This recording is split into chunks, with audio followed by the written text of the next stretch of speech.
Okay, so this is less of a Friday introduction and more of it's been a strange couple of months, we should catch up. So there is this thing that I've been really excited to tell you guys about, but the timing has never felt quite right. Considering this very long season that has felt like loss upon loss and all that we've been up against, looking around in my feed, seeing all the suffering around, of course, experiencing my own pain, this celebratory thing in nature that I want to tell you guys, it just never felt right. It didn't feel appropriate to share, and frankly, it felt unimportant. So I hope that I'm choosing a more respectful time to tell you now.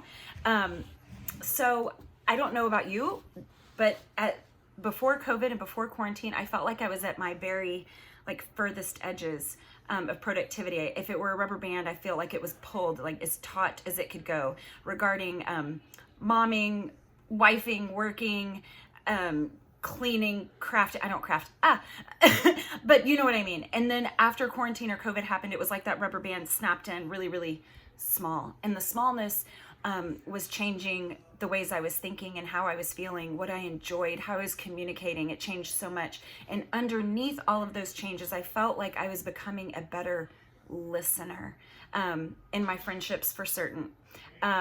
Also with my neighbor who needed something I might have. What did I need that my neighbor might have? And certainly I was becoming a better listener inside my home with my husband and my kids. As an aside, during quarantine and COVID, our family started a small little TikTok account just to enjoy liking each other while we were trapped in the house. And as you know, JLo started following us, which was of course wild. And then out of good pressure to just create good content, because Jenny from the block might see it, we started gaining followers, and that was so fun and exciting, but completely unexpected. Okay, put that aside. Back to being a better listener, especially when it came to my kids. So Sylas has always asked me, Mom, what do you have to do to be in a commercial? And I have always said, I don't know. Now this reminds me of a time when I was a little girl and I was riding in the back seat. My dad was driving and my mom says to my dad, hey, do you think Baskin-Robbins is open? And my dad says, I don't know. And then kept driving. And my mom was of course livid because he could not read her mind or read between the lines that she did not care about the operating hours of Baskin-Robbins, but instead she wanted him to pull over and get her some ice cream. So here's my kid. He asks me in March, April, I don't know, maybe it was May, sometime in Sprummer, who could know? He says, hey Mom, what do you have to do to be a part of a commercial? Except this time, with my quarantine ears, I hear him and I make a phone call to a friend who I think has a daughter who does some things. And so she says, oh my gosh, guess what? There is actually an open audition in a couple of weeks. It's right here in town. And then she starts using a bunch of words and I don't know what they mean. But for me, I was so amazed that I call asking about an audition and she's like, oh yeah, there's one in our backyard in just a minute, that I was like, that is way more than coincidental. And I signed Sylas up. Okay, so we go to this audition and he goes into his audition and he's in there for about 2 minutes and then he peeks his head out and he motions me to come in. Now this was not standard procedure. And so when I go in, I'm a little intrigued and 3 women start talking to me at once. One of them is bouncing, one of them is cooing, and then one of them is very authoritative and directive, but all of them are saying, we want him and we want him now. So I'm amazed. Oh my gosh, congratulations, Sylas. What? And, but I am also have learned in the meantime what we're auditioning for. We were auditioning to be a part of a team where Sylas would enroll in a program and learn how to audition in LA.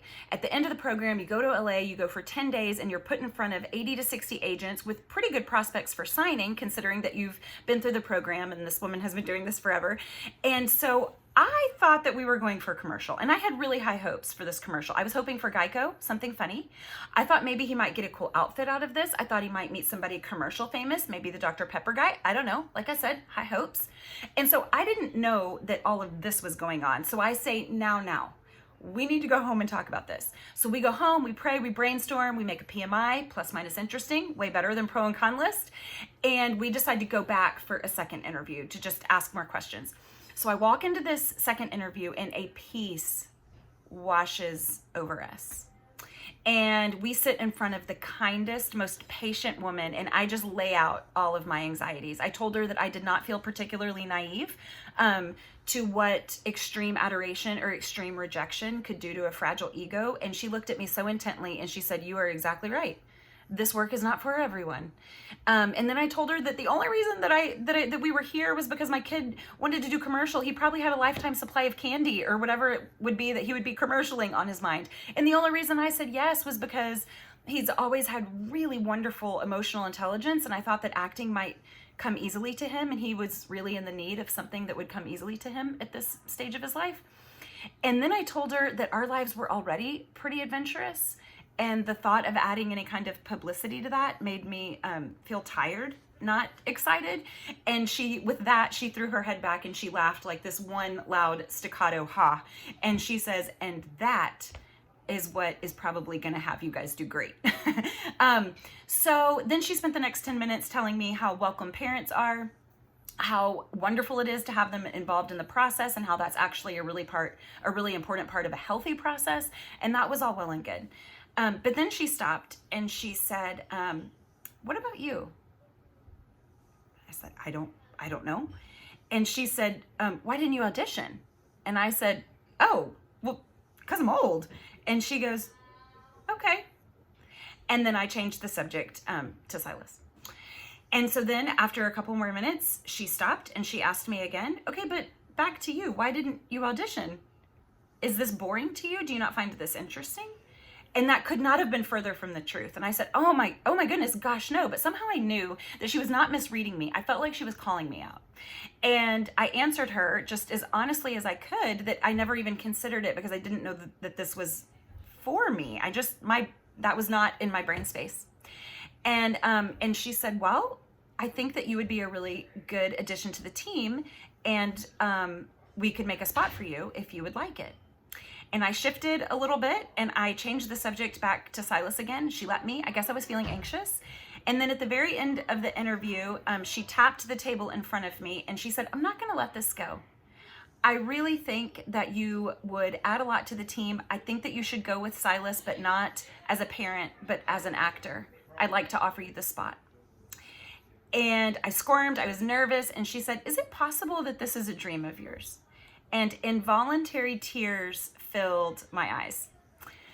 So what I have wanted to share with you guys is that for the last 3 months, Sylas and I have been in acting school and we are having an absolute blast.